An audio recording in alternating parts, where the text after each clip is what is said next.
ladies and gentlemen. Are you ready to take a look at the new heroes? Let the lesson begin. What's up, guys? Akariss here, bringing you another Fire Emblem Heroes video. Today's video is going to take a look at the new special heroes.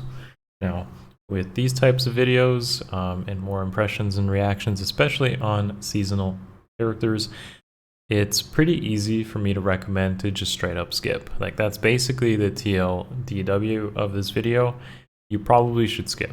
And the biggest reason for that is because it is just gambling at the end of the day. There's no spark, there's no tickets, there is no guarantee that you get anything here unless you spend a lot of money or you've been saving for months on end. But you could still be at risk of losing tons of orbs. So that's like my preface. But of course, I will take a look at these heroes and at least talk about what the skills or the characters as one-offs may accomplish.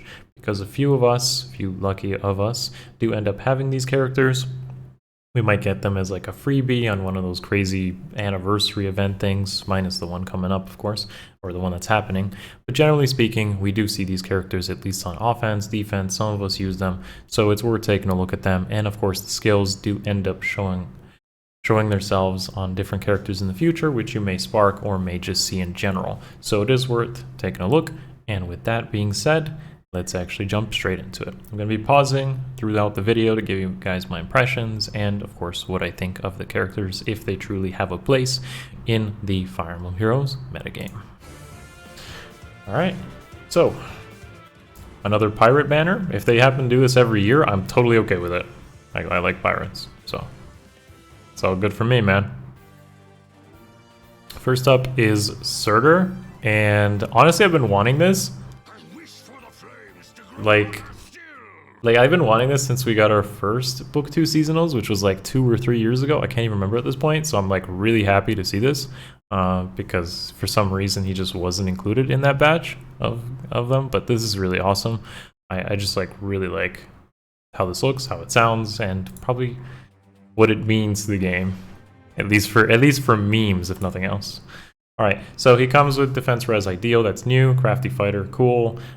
Surtr's Portent, which is a preference skill to him, and is basically a straight up upgrade to his old Surtr's Menace with a more easy to meet condition. It's basically just like the Menace skills, the ones that are inheritable, but it's a preference skill to him with a bigger range and I believe 5 stats instead of 4. So it is decent. It's pretty good. I mean, self-buffing and debuffing of enemies, especially on follow-up turns, is good. What I am disappointed though is that there's no like Sinmara effect. Like you don't just like do 20 damage on like an AoE around you and an even bigger range or something.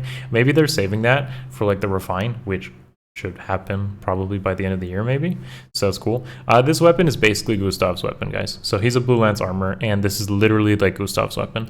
He's got slaying. If he gets doubled, he reduces the first attack by 75%, and the condition is pretty easy to meet as long as he's enemy phasing or the foe is above 75% health with attack and defense. So it's like whatever. It's a good weapon. We already know Gustav is pretty good. So honestly, this one's pretty good too. When it comes to blue lance armors though, you got some pretty tough competition. Of course, we're talking about Brave Hector here, the elephant in the room, or rather the not armor in the room. So I feel like being a blue lance armor is a tough thing to be, but Gustav is decent despite there being a pretty strong red meta in the form of like Legendary Sigurd or Dual Lift, just some really heavy hitting red units. So he's okay. I think if you were to like have one off of him, he'd probably be okay. I don't think he's better than Vector though, and therefore it's probably a skip. I mean, it's for sure a skip, but at least it's interesting. He could probably work pretty well as like near save, although that would replace his preference skill, which is kind of disappointing. But it's not that amazing anyways. Like menaces are just whatever. Alright, so Naesala, he gets a well-deserved pirate ult because he basically is one, so of course. I actually am a huge fan of Pirates of Barn, and of course I'm a big fan of Naesala. I'm just a fan of Telia stuff in general, so this is awesome. He is a red beast flyer, so he's basically like OG to Barn in this aspect, and like what he's kind of competing in that role for. I don't actually think being a colored beast is good. I feel like colorless is best. Pirate to Barn with the neutral matchups across the board is great, especially for Gale Force strategies. So I feel like the red beast here is actually a hindrance. That's not to say you can't do it, but I feel it's a hindrance for him. Is it in good taste? Oh boy, that's a lot of stuff. All right, so he comes with near trace. That's great because Kanto and Trace is awesome, so the more places we have it, the better. I want it to be on a permanent like banner and potentially sparkable. They're treating it like save skills where it's like really exclusive. I hope like soon they just make it more available. Summoning and gambling for this stuff is not worth it, despite how powerful the skill is. Same idea with saves. I mean, we have Hero Fest now, so that saves the orbs. Alright, so his preference weapon is basically slaying and a solo condition where he's gonna enhance his ability to basically just double and do more damage. He also has a desperation effect on that weapon and a self null follow-up. Essentially, he's got like to compare to Pirate to Barn in this aspect, he's got a dive bomb desperation effect as long as he has more speed, and he's going to easily meet his speed check overall. So it like the whole weapon and the design fits really well, and if you give him like Gale Force, I think he's going to do a pretty solid job, maybe through Heavy Blade on the Seal or Heavy Blade on the A slot, whatever, doesn't really matter too much. He's going to be able to do that whole Gale Force thing pretty well, and he's basically competing with OG Tabarn, who also had a guaranteed follow-up as long as the enemy was 100% HP. So both are pretty good.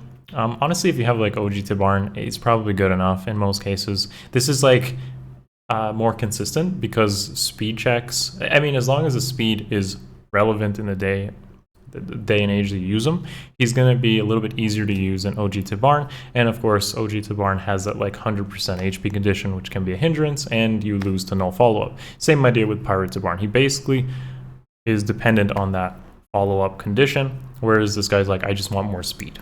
Now, of course, we have Stall Ploy down here, which is worth talking about, and that's basically a counter to Legendary Sigurd printed out as like, please summon for the skill if you hate Legendary Sigurd, or just movement buffs in general. So this applies to like Armor March, Fallen Edelgard, Stride, Odd Tempest, Even Tempest, and of course Legendary Sigurd. What it does is it turns those movement buffs straight up into gravity. So if you got buffed on movement, sorry, you're now actually just one movement instead. So that's an interesting counterplay.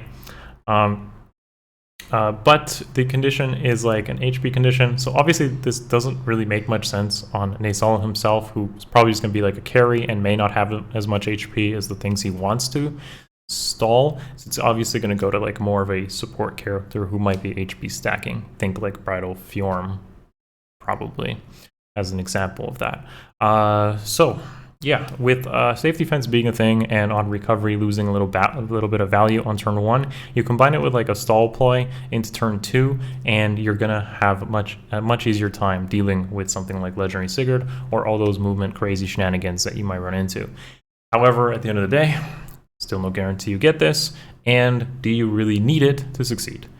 It's one of those cases of like, it makes my experience easier, kind of like having save skills, for example, versus can I just come up with a good plan, good preparation, good set of heroes to counterplay into something like Legendary Sigurd and friends. One good example of this actually, folks, is literally in Codes of Path 2, which is Even Pulse Tie on Nils. Safe defense, get Even Pulse Tie from Nils, give it to your support like Male Koran. Legendary Sigurd is pre-charged, he is now not charged, and as long as your tank has like Special Fighter or some sort of guard denial, which is a very good idea by the way, you aren't going to have to deal with all those movement shenanigans to the same extent. So that's just one way. There's many ways to do it, but that's one way to deal with it, and therefore, again, skip, don't feel baited by this sort of thing.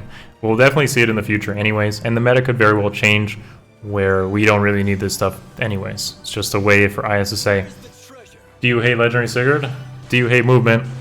Here's a solution. Spend your orbs, especially before CYL. I personally don't summon for CYL because again, Hero Fest come later down the road.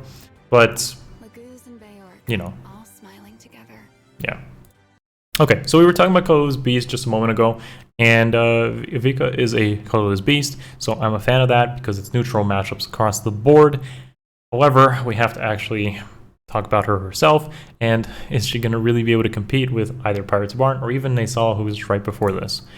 I am a huge fan of Flyer Beasts. I think they're great Gale Force units, all of them, like literally all of them. Raisin, Lian, it doesn't matter. Even Raphael, who's an infantry beast, whatever, you know, they're all really good Gale Force units.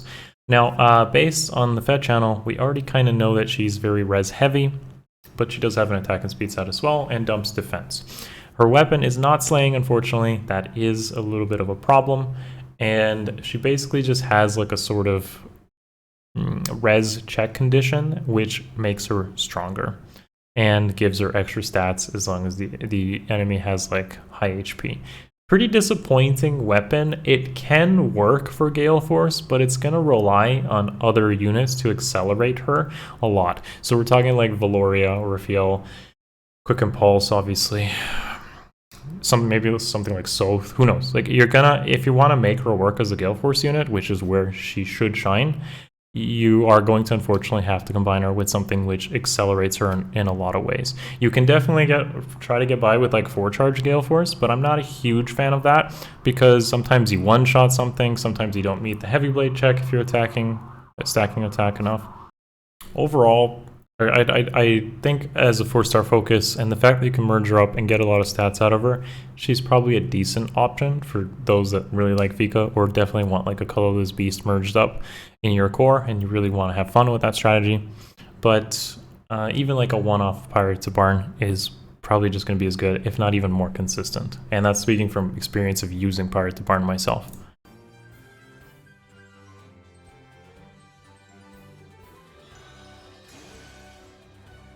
I like the pirate sash over the crow's head.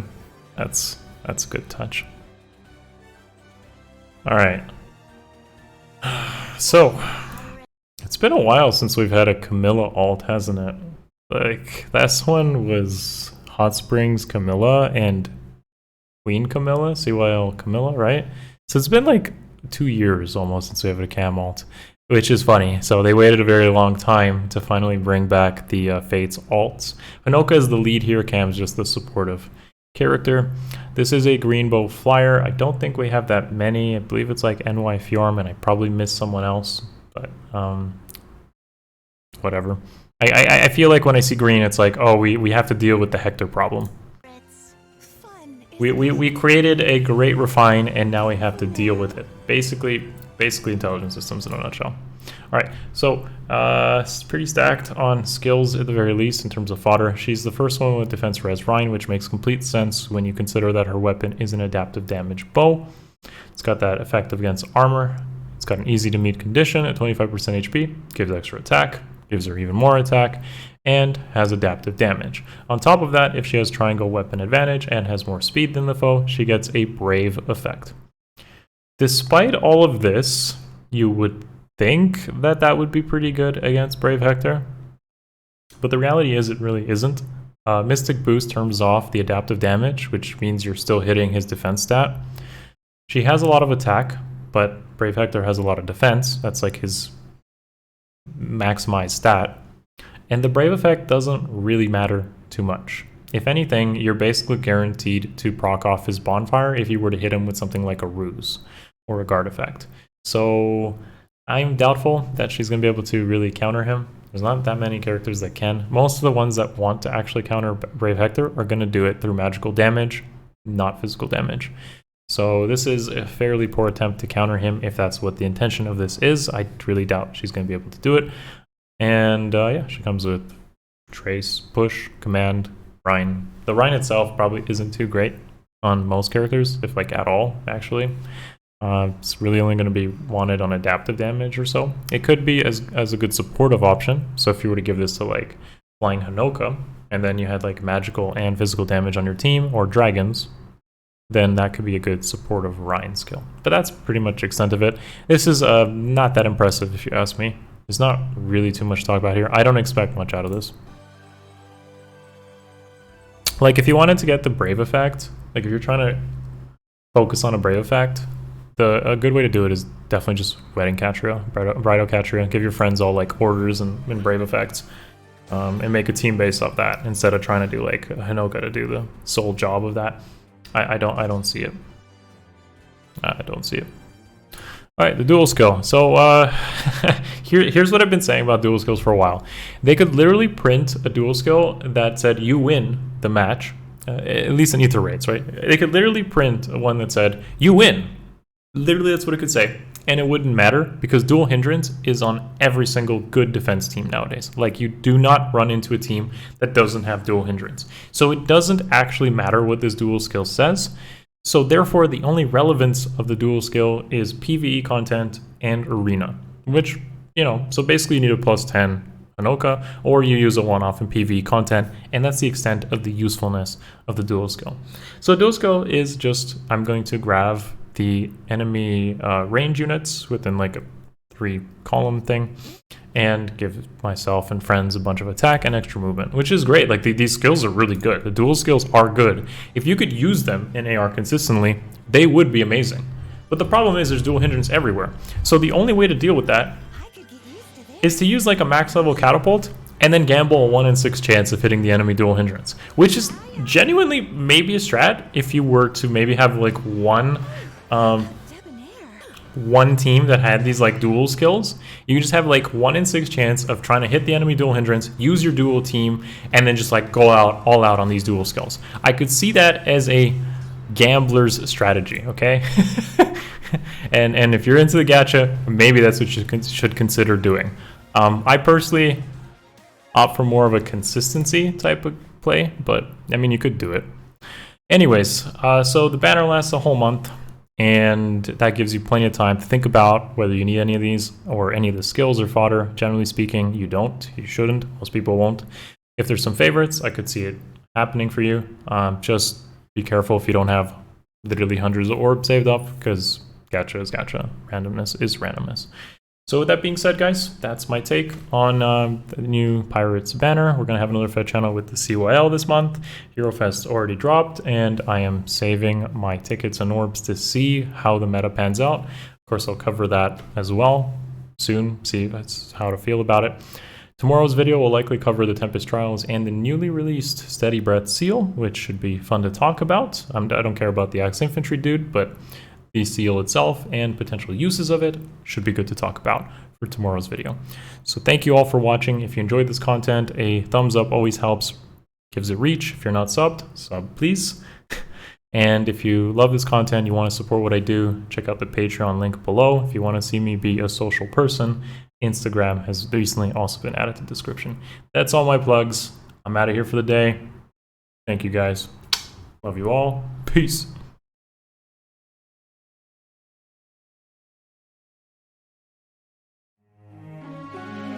It's over.